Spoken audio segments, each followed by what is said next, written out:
À noite. Como sempre, eu começo refletindo sobre um tema quase sempre estimulado por algum tipo de e-mail ou uma série de e-mails. E hoje, então, eu queria falar um pouquinho sobre o que é um ser humano livre, o que é ser uma pessoa livre.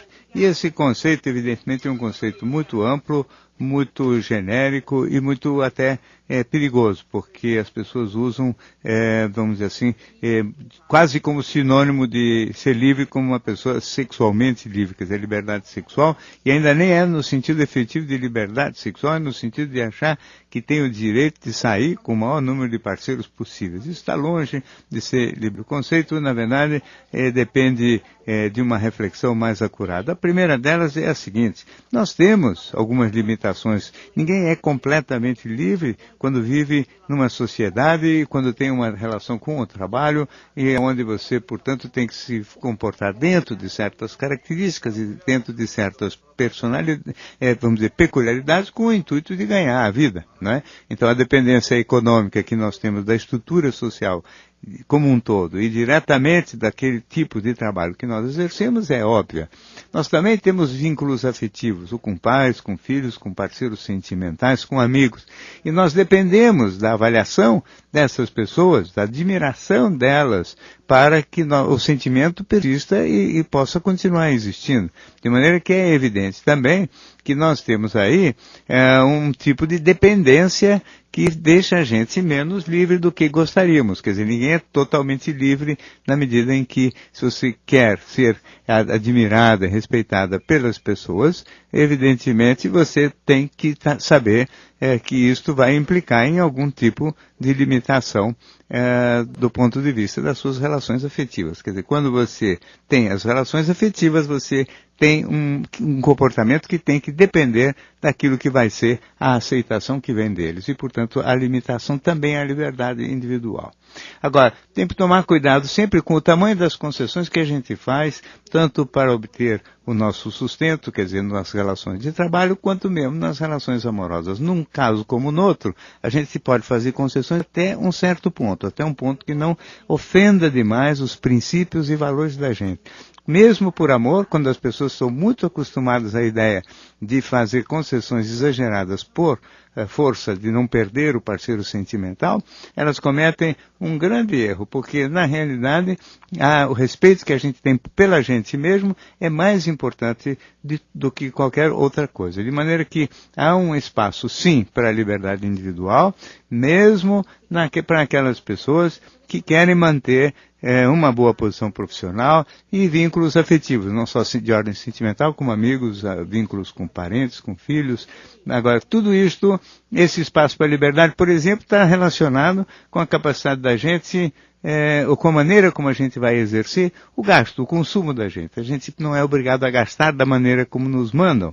A gente tem que ganhar e trabalhar e ganhar do jeito como é a sociedade, mas a gente gasta, consome de um jeito que é o ponto de vista da gente. As práticas de lazer, a mesma coisa. Se todo mundo está fazendo determinado tipo de passeio, viagem, ou indo assistir determinado filme, não é obrigatório fazer isso. O indivíduo livre faz essas coisas que não dependem das coisas obrigatórias, das coisas facultativas, e exerce da sua maneira, não é? E aí não cabe fazer concessões de jeito nenhum, nem mesmo em relações sociais, frequentar pessoas que a gente não gosta, e nada disso tem o menor cabimento para a pessoa livre. Só que para conseguir você agir desta maneira, você tem que ter alguns pontos de vista muito firmes e depois ter a coerência entre essa maneira de você pensar e a sua conduta. Então, coerência entre pensamento e conduta é que define liberdade da pessoa. E, inclusive, pensamento claro pressupõe que o indivíduo sabe perfeitamente que ele tem restrições a essa liberdade plena.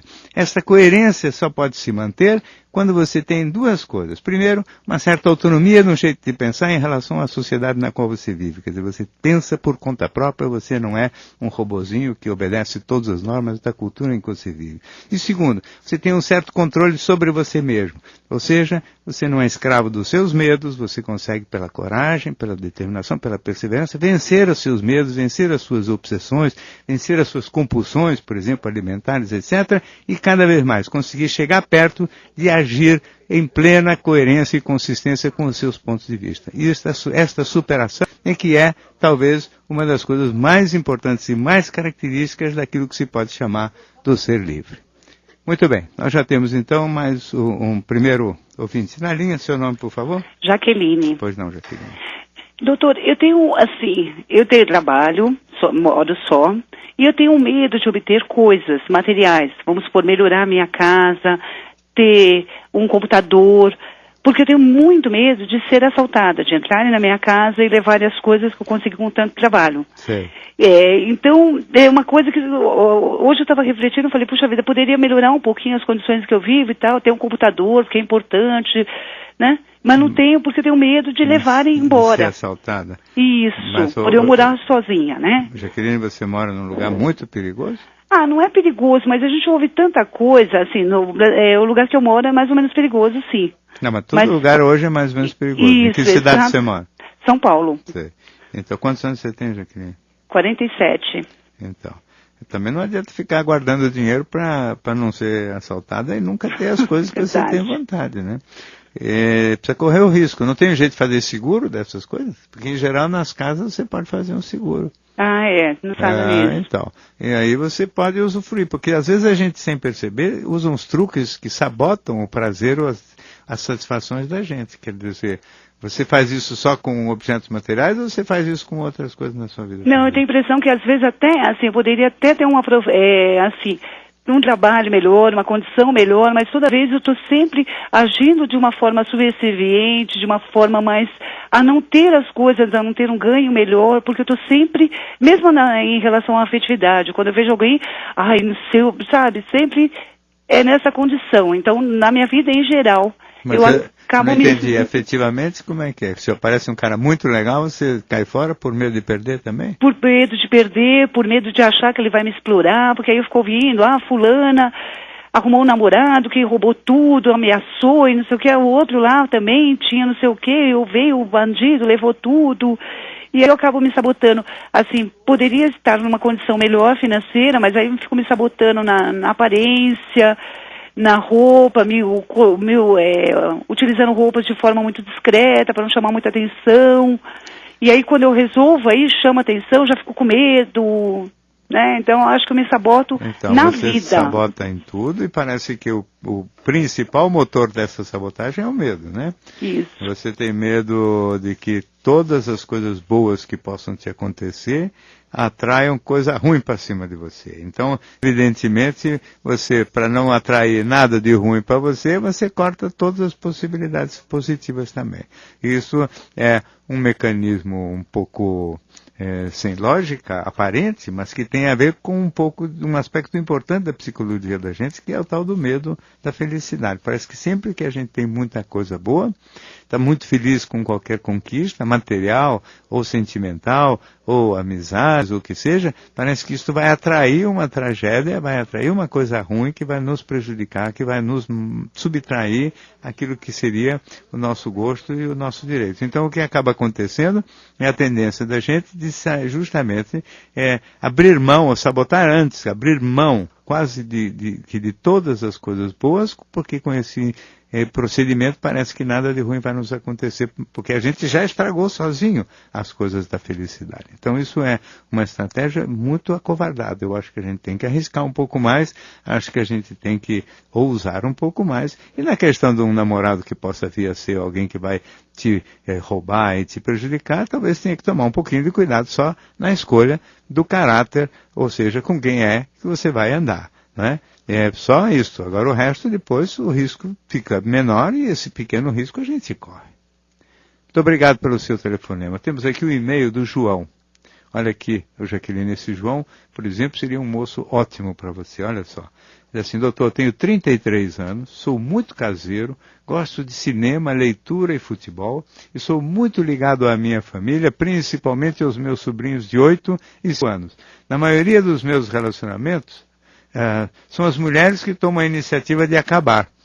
Porém, essas mesmas mulheres voltam mais tarde a me procurar para um relacionamento sério. Por que isso acontece? É a síndrome do homem bonzinho? Então, João, eu não sei se existe essa síndrome, mas aqui nós podemos já de tantas histórias que eu tenho recebido, de tantos que eu tenho ouvido aqui na clínica e mesmo nos e-mails, entre homens e mulheres bonzinhos e boazinhas, eu acho que tem uma síndrome dos bonzinhos em geral, não é só do homem, porque as mulheres super legais também, os homens chegam, conhecem, acham elas maravilhosas, falam assim, você é incrível, maravilhosa, muito bacana, muito bonita, muito inteligente, independente, portanto eu vou embora, né? E aqui mais ou menos fazem a mesma coisa com você. Quer dizer, se você é tudo isso de bom, você só serve para casar. E nem todo mundo está prontinho para casar. Então você é aquele tipo do moço que quando elas decidem que é hora de casar, elas todas voltam para você. Porque é evidentemente o marido que qualquer uma, não só a moça, como também a sogra, não é? Quer dizer, você teria muito sucesso aqui na família das moças também. Acontece que muitas vezes a maior parte das pessoas pensa que já está pronto, que quer mesmo um relacionamento sério para valer, e na hora H o que eles querem, no fundo, é só uma história bastante complicada e cheia de problemas para não dar nada certo e para poder depois ter um bom motivo para cair fora. Ou seja, a maior parte das pessoas sonha com o amor, sonha com uma boa história sentimental, mas não está pronto efetivamente para vivê-la. Então, quando aparece um moço com as características suas, né, mais caseiro, que gosta de programas mais tipo família mesmo, e, portanto, não tem grandes vícios e é um rapaz sério, com idade boa, inclusive para casar, etc., as moças chegam e partem, porque se elas ficarem, elas vão realmente se encantar cada vez mais, e esse encantamento sentimental cada vez maior parece que dá um enorme medo outra vez, o mesmo medo que a Jaqueline falou agora há pouco, o medo da felicidade. Coisa boa, todo mundo gosta de sonhar, parece que muito pouca gente tem coragem efetiva para viver. E é preciso perder este medo, porque coisa boa, felicidade não mata, não faz coisa nenhuma. A gente tem a impressão de que vai atrair uma tragédia, mas tragédia acontece para quem está feliz, mas acontece também para quem está infeliz, acontece para todo mundo. Muito obrigado pelo seu e-mail. Muito bem, temos já mais um ouvinte na linha. Seu nome, por favor? Rafael. Rafael, pois não, Rafael. Boa noite. Boa noite. Queria parabenizar pelo programa. Muito obrigado. Deve ser do vosso conhecimento, hoje teve a FUVEST. Eu sabia, eu vejo sempre isso aqui, porque todo mundo tem algum amigo, conhecido, desconhecido, parente, alguém prestando, porque são, o quê, 130 mil candidatos, não é isso? Tem bastante gente.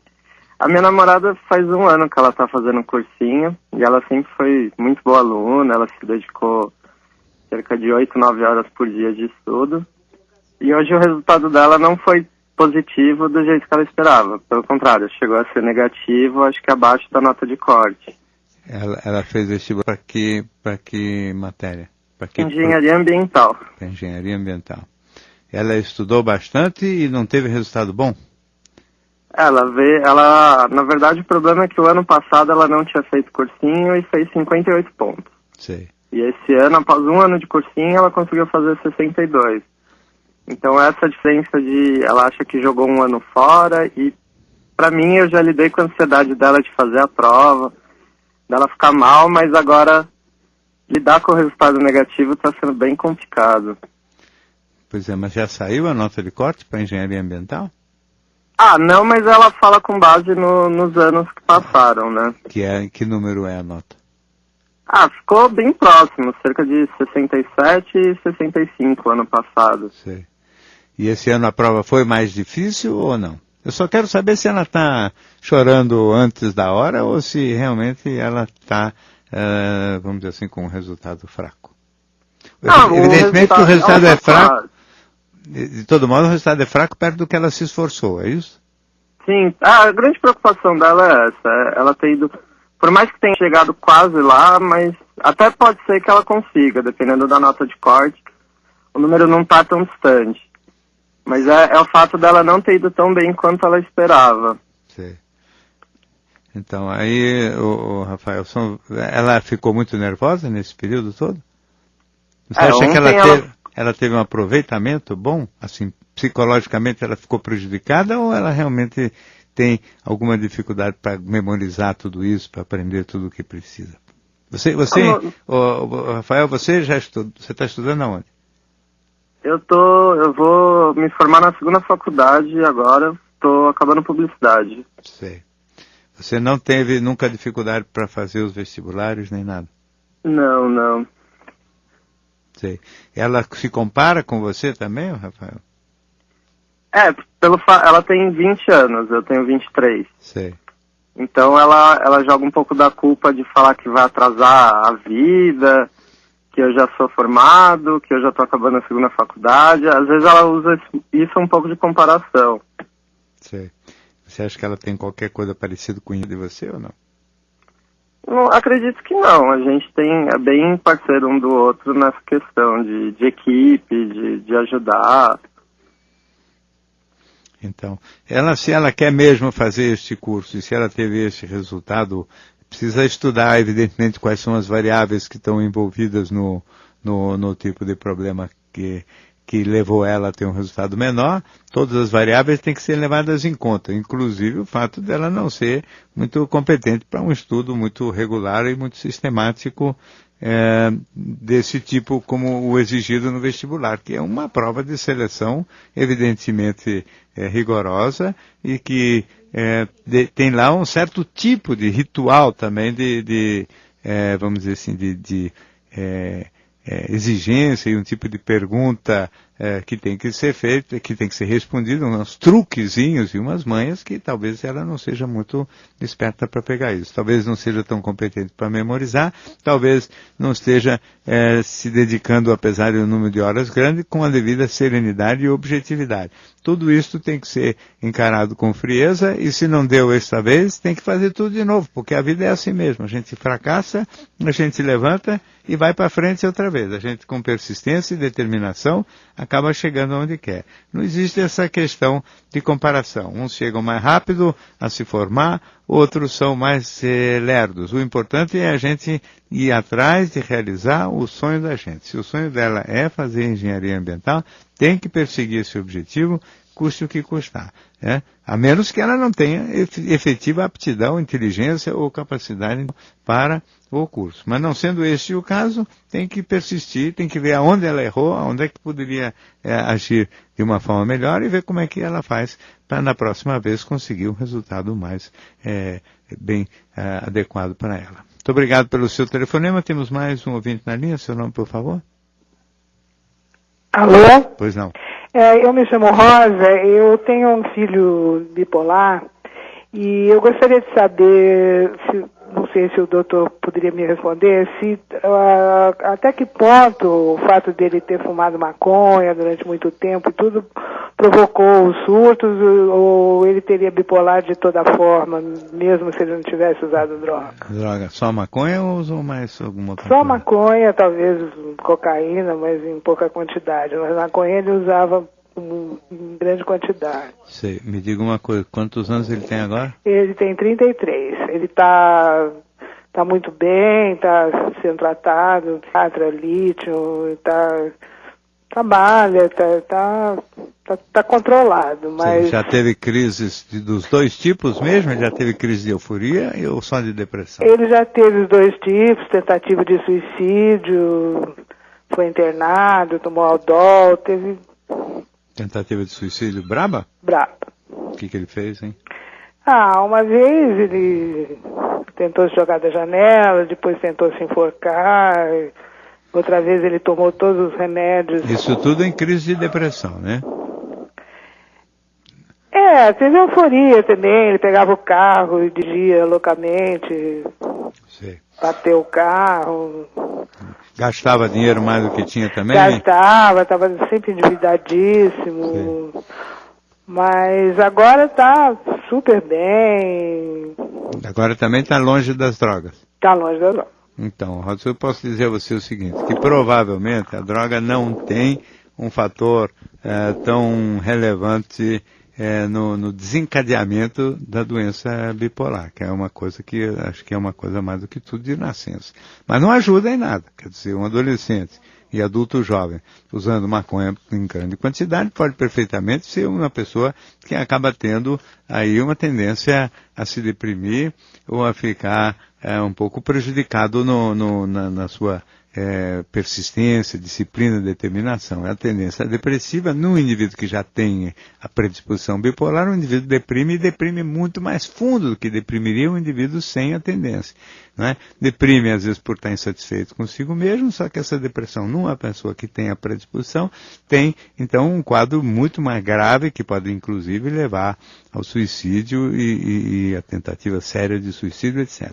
Agora, depois disso, evidentemente, o fato de existirem, como aconteceram estas crises, então, de euforia, isso define a bipolaridade mesmo, porém, o tratamento é um tratamento que passa por lítio e outros estabilizadores do humor, pode voltar a ter uma outra crise ao longo do tempo. O fato dele estar bem e o fato dele estar longe das drogas certamente ajuda muito. Quer dizer, as drogas e os seus efeitos, que podem em algum momento ser depressores, evidentemente, porque mesmo a cocaína ela estimula na hora, mas ela é depressora logo depois. E isso pode ser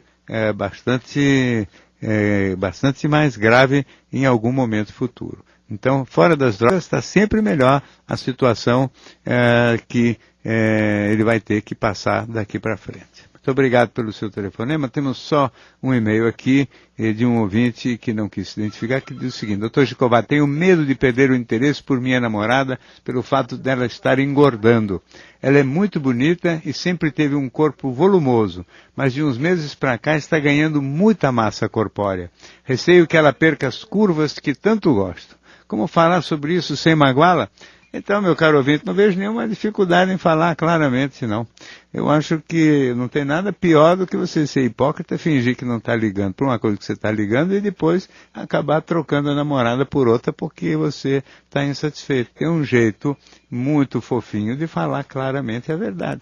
Olha, eu não gosto de uma mulher que fique mais gorda do que uma certa massa aí, e as curvas que eu tanto gosto, se você perder, vai complicar bastante a vida. Não acho nada difícil falar. O humor sempre é uma coisa que ajuda a gente a falar a verdade. Então fala com graça, fala com humor, mas fala, porque assim pelo menos a menina está ao par. Se ela não tomar cuidado e as coisas não andarem como você quer, e ela depois acabar perdendo o namorado, pelo menos ela vai saber, antes de ter sido informada e ter tido a condição e a liberdade de decidir. Inclusive ela tem a liberdade de decidir. Você não pode falar para ela não engordar, você pode dizer que você não gosta. Se ela quiser engordar, evidentemente que é um direito dela, e ela tem que saber só quais são as consequências disso. Muito obrigado pelo seu e-mail. Então temos já mais um ouvinte na linha. Seu nome, por favor? É o Wellington. Wellington, pois não, Wellington. Então, doutor, é o seguinte, mais um mês e alguns dias eu perdi minha ex-esposa, né? Eu sou separado há mais de 3 anos e meio, alguma coisa assim, né? Quantos anos você tem, Wellington? Eu tenho 42. Ela tinha quantos anos? 38.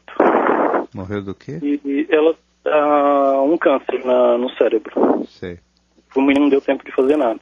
Sei. Né? Então foi uma coisa assim muito marcante, porque o meu relacionamento com ela era de amizade, né? Eu tenho 2 filhos com ela, um de 18 e um de 9. E então a gente estava super bem, a gente sempre se dando bem, assim. Assim, um relacionamento, vamos dizer, ex-marido e ex-mulher, mas como amigo, né? Ela casou de novo ou não? Não casou de novo. Nem você? Aí que tá o problema. Eu, há mais de um ano e um mês mais ou menos, eu conheci uma pessoa, né? E comecei a namorar com essa pessoa. Sei. Então, eu sempre fico, assim, um final de semana eu ficava com a minha namorada, né, um final de semana com as crianças, né. Ou seja, ou saía ou ficava por ali na casa dela, ou eles estavam na casa da minha sogra, né, na casa da avó no caso. Só que é o seguinte, eu queria conversar com ela, né, com a Rose, no caso que é o nome dela, para ela, que eu tinha essa namorada, quer dizer, mais ou menos ela sabia, né, que eu tinha essa namorada, mas eu nunca cheguei nela para falar, para ver a reação e para deixar as crianças por dentro do assunto. E o que está acontecendo agora? Eu estou muito dividido, porque eu tenho que dar atenção agora 100% para meus filhos, não que eu não dê, né? E eles ficaram com quem? Com você? Com a avó. Com a avó. Porque eles moravam perto um do outro, então, assim, em termos de ficar na casa ali, não é novidade nenhuma, né? Sim. Então não foi novidade falar assim, estou numa casa nova. Não é novidade, porque eles sempre ficaram ali, dormia com a avó, então. O problema todo é o seguinte, eu estou com essa menina, com essa minha namorada, né? Eu trabalho, eu moro em São Paulo, mas trabalho fora de São Paulo, né? Eu trabalho próximo a Campinas. Sim. E eu conheci ela lá um ano e pouco atrás aí. Lá em Campinas? É. Sim. E é uma pessoa maravilhosa, né? E só que eu não tive chance de conversar com a minha ex-mulher antes de acontecer isso, porque também ninguém esperava que ia acontecer isso, né? Sim. E agora, o que está me acontecendo? Eu estou tendo que ficar o final de semana com as crianças, né? Sim. E aí eu tenho que falar para ela que, ó, esse final de semana eu vou ficar com eles, tem que dar atenção, não sei o quê. E ela fica lá na cidade dela. Sim. Só que isso está me perturbando um pouco. Ela também está perturbada com isso ou ela compreende? Ela compreende, só que eu não sei até o que ponto ela vai compreender. Ela vai compreender, tem que compreender até o ponto que for necessário, não é, Wellington? Afinal de contas, é uma situação de emergência, onde naturalmente você tem que estar presente com as crianças mesmo, até que eles superem um pouquinho essa dramática perda precoce da mãe, né? Eles eram muito ligados à mãe?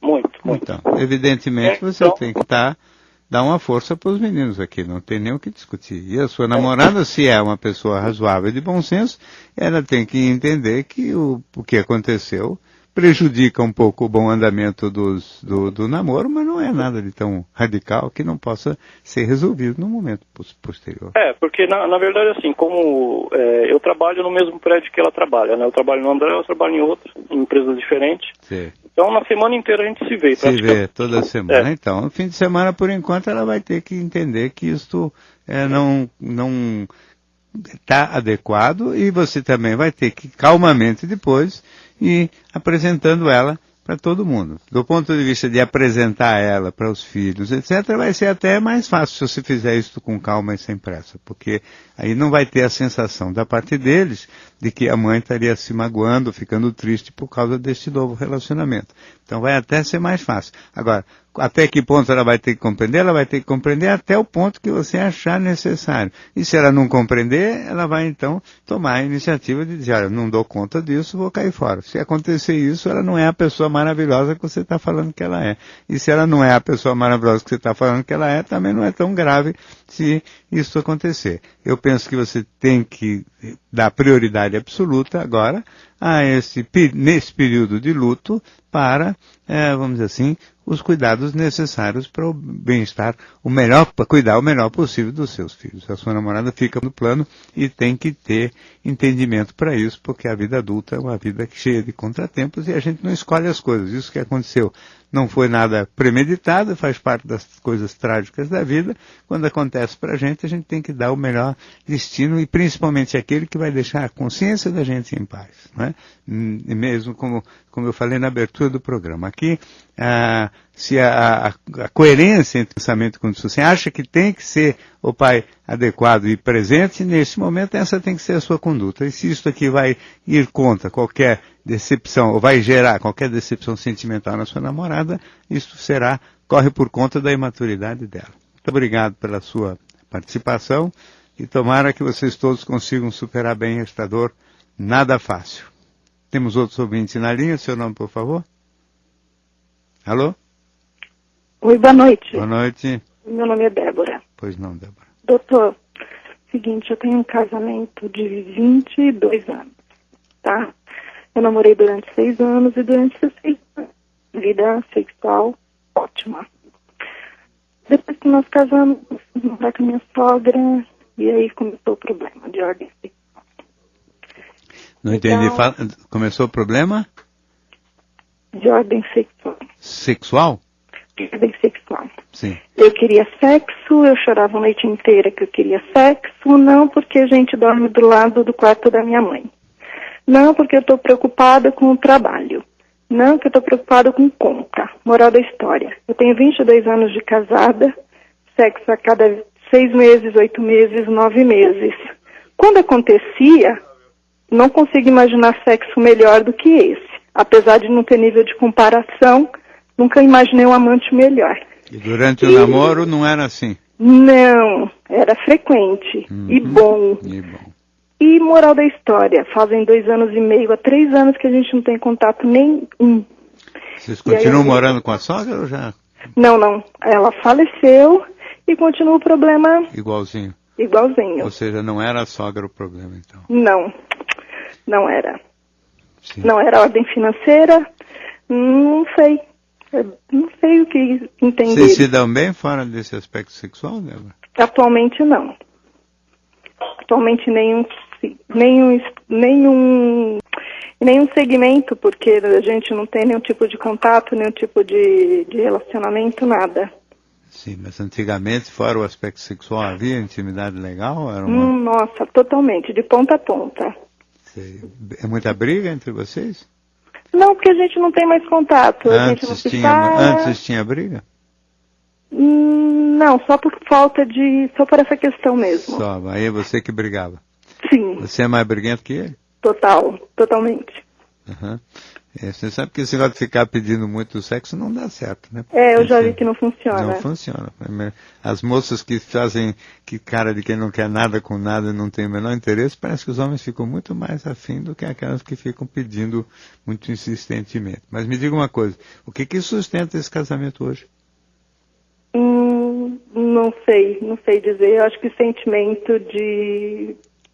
Medo de ficar sozinha? Eu acho que sim.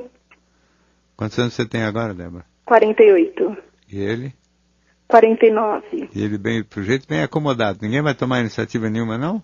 Não sei. Aparentemente está deixando a coisa se resolver por conta própria. Quem? Você também? Acho que os dois.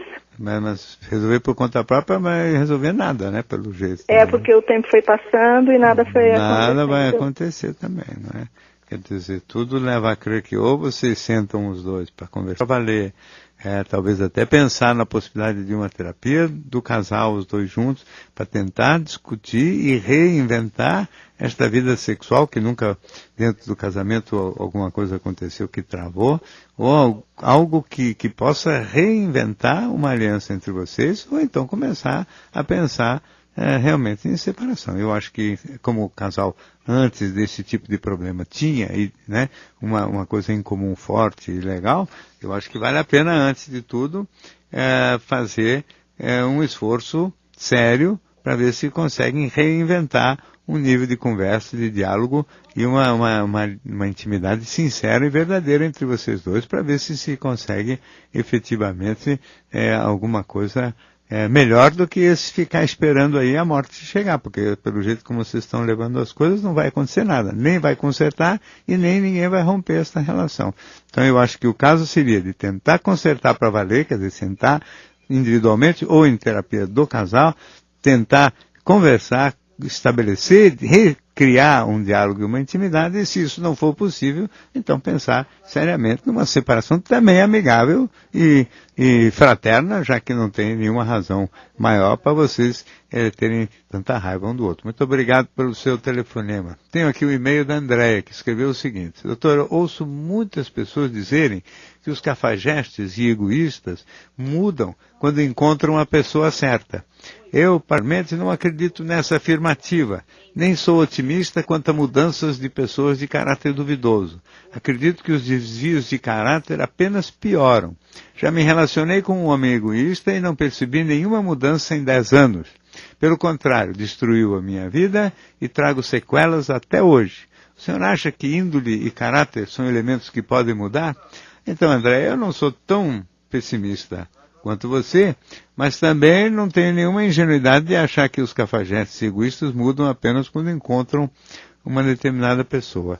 Essas criaturas só mudam, em primeiro lugar, quando não tem nenhum generoso por perto, dando moleza para eles. Então, é a primeira circunstância que ajuda eles a mudarem é quando não tem ninguém em volta dando moleza. O que é muito difícil, porque sempre, como eles são, em geral, pessoas muito simpáticas, sedutoras, muito agradáveis, sempre encontram um jeito de ter alguém facilitando a vida para eles, não é? Quando isso não acontece efetivamente, e quando, então, eles ficam numa condição ou numa conjuntura mais vamos dizer, mais difícil, com mais dificuldade de ter a quem parasitar ou de quem levar vantagem ou explorar, muitas vezes eles podem iniciar um processo de crescimento, fazendo uma autocrítica, fazendo uma reflexão para valer, e esse processo de crescimento, quando bem sucedido, pode levar a eles a melhora, sim, mas é coisa de anos e anos, e não é nunca quando se você é uma mulher, por exemplo, legal, dedicada e generosa, se dedicar cada vez mais ao seu parceiro egoísta, porque esse homem egoísta vai ficar cada vez mais egoísta se encontrar alguém que dá facilidade para ele. Então, é possível mudar, mas é um trabalho longo, é um trabalho que começa pela percepção da própria pessoa de que ela quer mudar, de que ela sabe que aquilo é um conto do vigário, que ela está enganando os outros, mas ela sabe que por dentro ela está com a autoestima prejudicada e ela se esforça seriamente para querer efetivamente mudar. Se isso acontecer, pode mudar, mas não é fácil não. E é trabalho para anos de muito boa terapia também. Muito obrigado pela sua participação. Temos mais um ouvinte na linha. Seu nome, por favor? Boa noite, doutor Zucovati. Boa noite. Meu nome é Fátima. Pois não. E eu estou com uma grande dificuldade já há 2 anos. Em 2007, a minha filha teve um bebê. E com 3 dias que ela chegou em casa, com a nenê, ela abraçou meu genro, chorando que não iria conseguir cuidar da nenê. Eu, como me peguei de surpresa, eu peguei a nenê, fui pro quarto e assim eu fiquei 3 meses, de 1 hora e meia dando mamar pra nenê, emagreci 11 quilos, não dormia, não tive apoio nenhum dos dois, porque eles ficavam no outro quarto, alegando que eu precisaria descansar por depressão pós-parto. E os 3 meses passaram, emagreci muito e aí o médico aconselhou usar da comida, a papinha, para me facilitar. Eu comecei a dar e assim foi passando e ela, com muita agressividade, chegou a me agredir, subi em cima da cama com a nenê para ela não me bater. Eu via que ela estava descontrolada, falei com o meu genro falou que é ele, que é marido dela, ele saberia se ela estava doente ou não, mas ele também não me apoiava. Então eu pedi, por favor, arruma uma pessoa para me ajudar. Aí ele comprou um carro para ela, alegando que o carro facilitaria a situação. Não, o carro ficou parado e eu continuo com o trabalho com a nenê. E tem 2 anos, né, nenê agora, 2 anos e 2 meses, e eu continuo a mesma situação. Abandonei minha casa, meu filho de 30 anos solteiro, venho no final de semana para lavar roupa, tirar pó, volto para o apartamento na segunda de manhã, fico até sexta novamente, alimentando a nenê, pondo para dormir, higiene e tudo. E ela se recusa a cuidar da nenê, não tem vontade, ignora o que eu falo, o que eu ensino, não quer nada, saber de nada do que eu ensino. Sim. Diz que não é retardada, diz que ela sabe o que está fazendo, só que ela não está apoiando. Ela finge que não vê, finge que não sabe, enfim.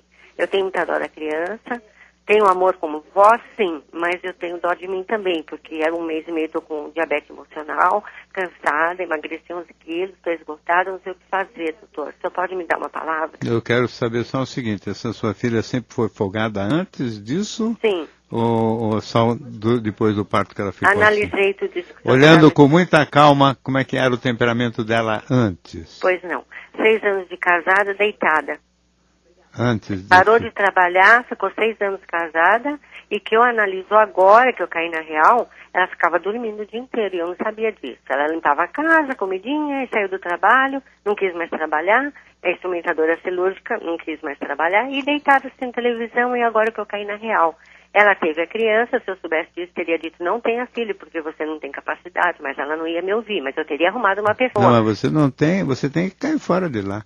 Ela só vai, talvez, criar juízo se não tiver outro jeito, porque a impressão que dá é que isso não é propriamente depressão pós-parto, não. Exatamente. É uma pessoa de temperamento muito folgado, muito egoísta. E o marido também. Marido cúmplice. Cúmplice, está apoiando ela, exatamente. Isso, exatamente. Ou é o bonzinho que é cúmplice dela, da folga e do egoísmo dela. Exatamente. E você é a trouxa do filme. Exatamente. Exatamente. Né? Então eu acho que está na hora de cair fora. Então, mas pelo que eu vejo, ela não vai dar alimentação para ninguém. Bom, aí é o seguinte, aí o marido vai ter que criar algum juízo, alguém vai ter que criar juízo, entendeu? Porque assim, enquanto você estiver aí resolvendo todos os problemas para todo mundo, isso vai ficar tudo parado como está. Pois né? Ela deitadona, ela vendo televisão, você se esfalfando e trabalhando de sol a sol, e ainda sábado e domingo voltando para sua casa para cuidar do filho e de você mesma. Né? E não me parece doença. Quando o marido fala que ele sabe, o marido é ele sabe se ela está doente ou não. Ela está poupando. Ele está poupando ela e está, de alguma maneira, muito tranquilo com a situação, porque você está quebrando o galho para ele. Eu sinto isso, tanto é que eu sinto um ar de riso dele comigo. Então, você é a trouxa do filme, volto a dizer. Então, só tem uma solução, que é realmente você sair deste papel. Vamos agora, como é que isso vai ficar depois? Que desorganização isso vai provocar? Certamente vai provocar uma turbulência bastante grande. Mas você não precisa fazer isso de um dia para o outro, você pode até avisar sempre antes, olha, eu vou cair fora, eu vou tirar um mês de férias agora no fim do ano, aí aproveitando Natal e Ano Novo, e vou ficar um mês na praia, eu vou ficar um mês numa estação de águas, aonde for, para me recuperar, porque eu estou exausta, e aproveita a semana e na volta não assume mais nada. Quer dizer, eles dois, o casal, e eventualmente, se ele acha que, ao invés de arrumar alguém para ajudar ela a comprar um carro para a moça, quer dizer, está dando mais recompensa e folga para ela. Tudo errado. Não vejo nenhuma lógica em você continuar nesse papel. Isso não é depressão pós-parto. Depressão pós-parto é uma coisa que a pessoa fica chorando, fica triste, fica desesperada, ela se indói por dentro por não ser capaz de cuidar da criança, ela toma medicação, ela quer tomar medicação, ela toma medicação, nenhum marido se opõe a isso, e em poucas semanas costuma haver uma boa melhora. Se não há melhora, se troca o remédio, se faz outras coisas, até ver se consegue melhor. Aqui não. Uma moça um pouquinho mais folgada do que a média e uma mãe um pouco mais trouxa do que a média também. Muito obrigado pelo seu telefonema. Temos mais um ouvinte na linha. Seu nome, por favor? Micael. Boa noite, doutor. Boa noite. Doutor, olha, eu estou insatisfeito definitivamente com a vida que eu estou levando. Eu queria que o senhor me desse um parecer para mim, para ver o que eu posso fazer, por favor. Pois não. Qual é a vida que você está levando? Porque não adianta só dizer, estou insatisfeito com a vida. Que vida que você está levando, Micael? Quantos anos você tem? Eu tenho 36 anos. O que está ruim mesmo na sua vida? Olha, tudo. O trabalho que eu faço, eu acho que eu não sou valorizado como teria que ser valorizado. A situação que eu vivo na minha casa também, eu fico muito conflitante com vó e com mãe. O meu pai às vezes não me dá o apoio que eu gostaria que desse o apoio. Às vezes se esquiva um pouco das obrigações dele. Ele também é psicanalista, então eu fico assim, perdido. Mas, Micael, você é casado, solteiro? Sou solteiro. E mora com os pais? Moro com a minha mãe e com a minha avó. Sei, você nunca teve nenhum relacionamento afetivo mais emocionante? Não, nunca tive. Por quê, hein? Eu sou muito tímido, doutor. Eu sou muito difícil de pôr minhas coisas, meus sentimentos para fora. Vamos dizer, falando português claro, de pôr as minhas emoções para fora e tudo. Eu fecho comigo próprio as emoções. Então, mas aí a principal coisa seria você buscar uma ajuda psicológica. Você já fez alguma vez algum tipo de psicoterapia? Não. Porque parece que o motivo principal da sua insatisfação está dentro de você mesmo, você não acha? Pode até ser. Porque o trabalho ninguém te valoriza. No namoro não acontece. Em casa você também não se sente confortável. Exato. Então das duas uma, ou está tudo errado, ou você que está tendo um posicionamento que não é exatamente o mais adequado em todo lugar. Eu me sinto infeliz, eu para comigo mesmo. Isso. Me sinto infeliz comigo mesmo. Você estudou, Micael?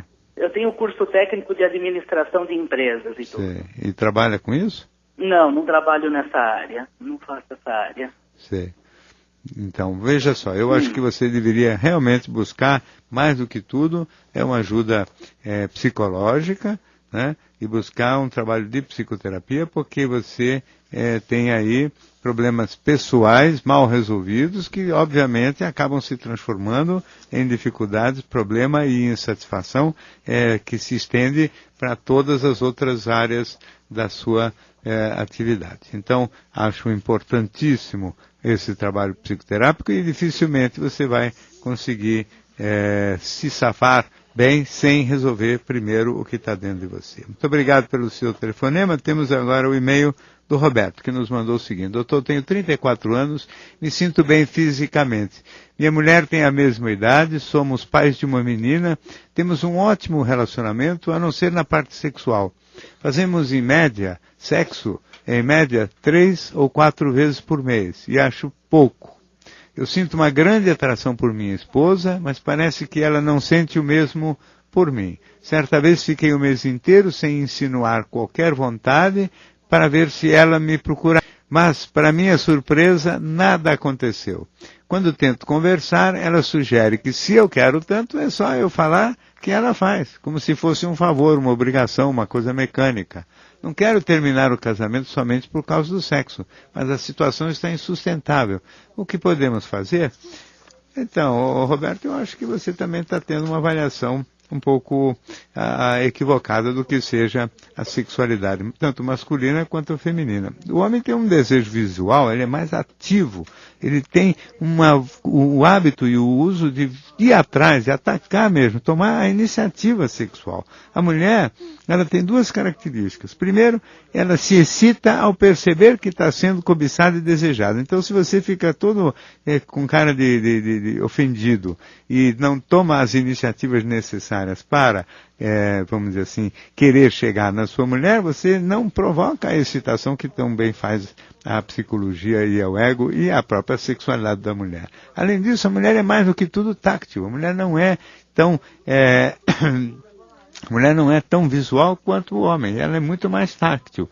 Então, você está tendo uma frustração por não se sentir desejado, essa frustração todos os homens quase têm, porque, a menos que eles compreendam que a mulher não tem esse desejo visual e que quem tem que ter o desejo ativo é o homem, que a mulher tem que responder positivamente, o que na prática e, portanto, é um erro grande de avaliação da sua parte. E a sua esposa deixa muito claro isso, porque ela diz que se você quer, é só falar que ela topa. E quanto mais você falar com um jeito insistente e firme, mais ela vai dar sinal de que ela vai ter a sensação de que está sendo desejada, mais isso vai excitá-la e mais isso vai deixá-la feliz e disponível para você. Então eu acho que você não tem que esperar que ela tome iniciativa, a iniciativa é sua sim, e vai com tudo para cima porque ela vai responder positivamente. Muito obrigado pelo seu e-mail. No Divã do Gikovati tem produção de Carolina Itamarcia e Diego Matoso. Os trabalhos técnicos de hoje foram de Jair Zúculo. A direção nacional de jornalismo é de Marisa Tavares. Boa noite. No Divã do Gikovati.